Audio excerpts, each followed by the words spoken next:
On today's episode of Alt Cinema, we're going to be talking about 3 adaptations of Sheridan Le Fanu's classic vampire story, Carmilla. Now, most of you probably have never heard of the name of Sheridan Le Fanu. He was a contemporary of Edgar Allan Poe, only he was based more out of Ireland and England. And he was one of the proteges of Charles Dickens and published a lot of his work in some of Dickens's magazines. His specialty was telling ghost stories, and a lot of them had a very macabre edge to them. Perhaps his most famous is the short story Carmilla, which is going to be the subject of our examination today. Carmilla is considered to be a very, very important story in the history of vampire lore, primarily because it was a Gothic romance. And it also had elements of not necessarily overt, but certainly covert lesbianism that runs throughout it. It's very unusual in terms of Le Fanu's output because it's the only one of his stories that has any kind of real overt sexuality to it. And in case you're thinking, well, maybe Le Fanu was closeted, you know, his children and his history with his wife and how devastated he was after her death kind of argue against that. But nonetheless, the story is still very compelling. It's about a girl who lives in an abandoned, not an abandoned, but in a remote castle with her father. And one day, a carriage crashes nearby. And the countess who is in the carriage convinces the family to keep her daughter with her while she goes and handles some very specific business that she cannot divulge to them. During the course of the story, we begin to suspect that the girl who's staying with them, Carmilla, has something off about her. She insists on being alone much of the time. At one point, she disappears from the family. And little by little, the main heroine starts to get weaker and weaker and weaker as time goes on. Meanwhile, in the nearby village, there's a lot of women who die mysteriously after very short illnesses and a severe loss of blood. So it's clear there's a vampire in the neighborhood, but of course, because she's high class, no one suspects that Carmilla could possibly be this person. Well, it turns out that her family was actually from the area quite close by. Moreover, and perhaps unfortunately for Carmilla, that one of her previous victims had been a very close friend of the family in the story, and their daughter had just died. So the coming of the father, who knows what's up with what's going on with this vampire stuff, is not good news. And ultimately, it ends with Carmilla's tomb being discovered and her being staked, and the heroine going on with the rest of her life. But in a very, very poetic ending, Le Fanu ends the story with a sense of the loss that the heroine still feels over Carmilla. And she still sometimes imagines that she hears Carmilla trying to sneak into the room. So we see that even though this was a toxic relationship, she still more or less finds Carmilla to have been at least someone she still thinks of to the very day that the story was published. Now, this was published in a book of Le Fanu's stories, which is considered his magnum opus. It's got a bunch of really great short stories, and it's called In a Glass Darkly. And if you want to examine some of his other short stories, it's well worth reading. Now, Carmilla has been made into a movie multiple times, but I felt that it would be better to focus on just some of the more famous adaptations. The first one we're going to discuss is one that was made in 1932 by Carl Dreyer. It's a film called Vampire, and even though it credits In a Glass Darkly as being its source, and even though you've had tons and tons of film scholars talking about how it's a very loose adaptation of Carmilla, I'm going to say that's not true at all. It's not an adaptation of Carmilla. What it is, if it's an adaptation of any Le Fanu story at all, it's an adaptation of A Night at the Dragon Volant, which is a story that's also in a Glass Darkly. Where I think the confusion has come about was that in the 1920s, M.R. James, famous for his ghost stories, had done a compilation of Le Fanu's work. And I find that In a Glass Darkly owes a lot more to most of Montague James's type of ghost stories than it owes to the Le Fanu stories. Nonetheless, the key scene in it is directly lifted from In a Glass Darkly, and from the In a Glass Darkly story in it, The Dragon Volant, where the main hero finds himself imagining that he's being buried alive. And the whole setup of it is much more similar to In It, Dragon Volant. So I'm going to say that it's really an adaptation of In It, the Dragon Volant. Now let's move to 1960. Roger Vadim was on a roll by having just made the movie And God Created Woman with Brigitte Bardot, which kind of opened the door to the more explicit sexuality that French cinema would offer. Now, Vadim was part of the original Cahiers du Cinema crowd, but he's the one you don't really hear about anymore, primarily because some of his movies tended towards becoming increasingly exploitation and soft porn oriented, as opposed to the more artistic styles of François Truffaut, Claude Chabrol, and Jean-Luc Godard. Nonetheless, his film, Blood and Roses, is a great film, and it's well worth looking at. It's difficult to find right now. There's a version that came out in Germany, which fortunately had the French version of the film with English subtitles. But it really is a film that should not be quite as forgotten as it is. It stars Annette Vadim as a modern day version of Carmilla. In fact, it's the only adaptation of it that we're going to look at in this quick survey that is modern dress.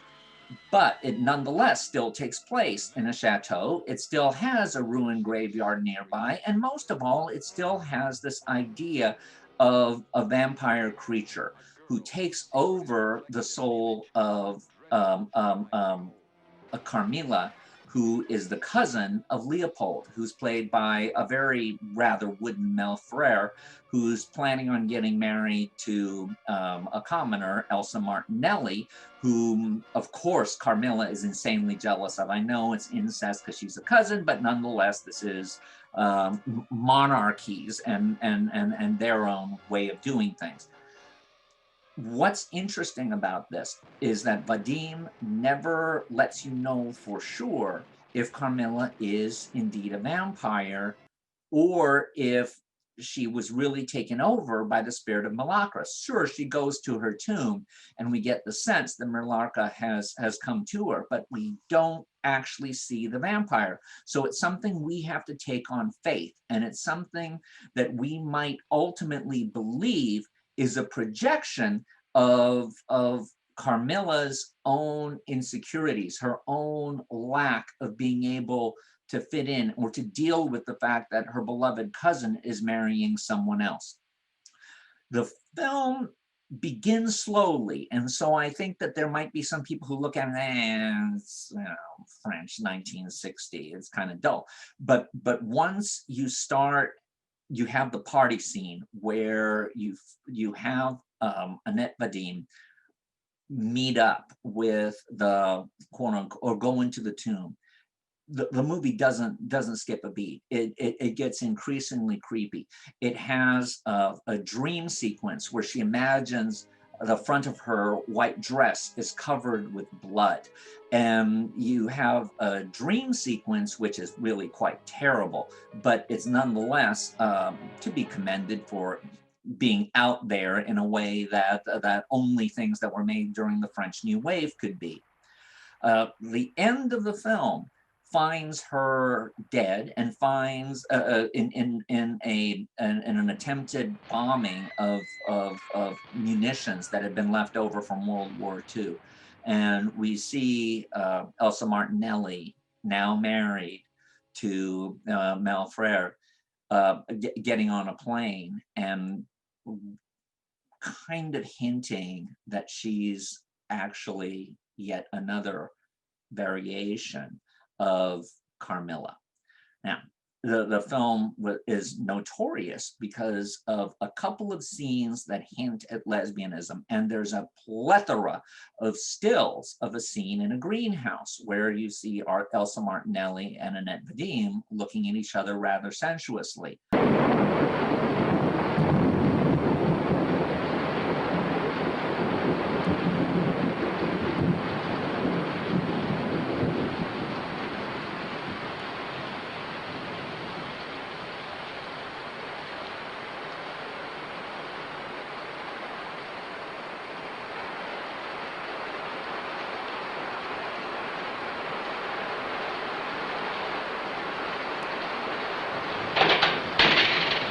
This is not a big deal of a scene, by the way. It comes and goes really quickly, but it doesn't play those cards as firmly as one might think, or as one might think Vadim would be doing, considering what he did with Jane Fonda not long after when he made Barbarella. Nonetheless, it's a film worth trying to at least see once, because it shows a stylishness with which the French New Wave could approach horror, and perhaps did through its Italian arm with Dario Argento, but it never quite did this the same way again. And it should be commended for having that ambiguity that keeps this type of horror thriller fun. A couple of years later, at the height of the Italian horror exploitation, when Barbara Steele was all the rage, Ernesto Gastaldi, who would later write a lot of the great Dario Argento movies, wrote an adaptation of Carmilla. It was released directly to TV in the United States as Terror in the Crypt. And Terror in the Crypt is a very straightforward telling of the story. It's typical Italian Gothic horror, low budget, black and white. It has a lot of style. It takes a lot of use of clearly practical locations, at least for the exteriors. And it's probably the most faithful version to the original story. It also incorporates elements from other Sheridan Le Fanu tales, including this whole idea of using a hand, a dead person's hand, as a candle to help find where the demon is. And it has a couple of interesting visuals of some of the other haunts that are going around, including a scene where you hear a bell tolling and you find out it's because there's the body of a beggar hanging from the bell and a dog is pulling on his leg. It's full of moments like that. Its main heroine is presented as someone who is haunted by the fear that she might be a reincarnation of Carmilla. It also includes an homage to Mario Bava's Black Sunday, where we see their ancestor being burned at the stake and putting a curse on the family. It follows through with even more suspense in terms of who the real Carmilla is. And it plays the card that the main heroine might indeed be the vampire. So it does come as a little bit of a surprise when they come to the grave and they realize that it's her friend, the one who was left by her aunt, who's the real culprit. And it leads to a satisfying ending. Yes, there is the little bit of hint of lesbianism, but it's not even as explicit as it was in Blood and Roses. It's very, very subtle. And hey, the movie was shown uncut on TV, so what can I say? The final version we're going to look at is The Vampire Lovers. And The Vampire Lovers is the one that I approached with the most excitement, if you will, because it was Hammer, it was Roy Ward Baker. It was during that period when Hammer was starting to fall apart and become a little bit more sexualized, but at the same time, it was still narratively driven. It hadn't quite gotten to the point of Dracula AD 1972 and some of the more cringy stuff. But, and it had Ingrid Pitt in it. And Ingrid Pitt is a great Carmilla. However, the movie to me was the most disappointing of the three. And maybe it's because of the people involved with it. I expected instant gratification. And certainly Ingrid Pitt gives a lot of instant gratification. But it also being the longest of the adaptations, although not really by much, it's the most boring. Perhaps it's because it tries to stick a little bit too close to the novel. And in the process of sticking too close to it, it sticks too close to it. And because it needed to reach its 90-minute running time, it took things that in the short story itself were very short and referred to, but were not really major components of the story, and make them whole sections. For example, the friend of the family and his daughter, that whole sequence is played out. So there's never any hint when Carmilla shows up at the other house that she's not a vampire and she's not a baddie. So therefore there's no suspense in any of this. There's no surprise. It's all very, very straightforward. And the film takes a remarkable amount of time to get to its first real key scenes. It's almost half over. And there's so much padding in it that I was getting impatient. Now, to be honest, once the film gets to its last half hour or so, it absolutely picks up steam and becomes out of control. It becomes almost nutty.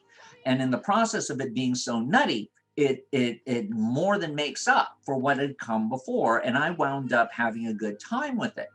But nonetheless, I remain disappointed with it. And perhaps also I was disappointed in it because it features Peter Cushing as the father of the dead girl.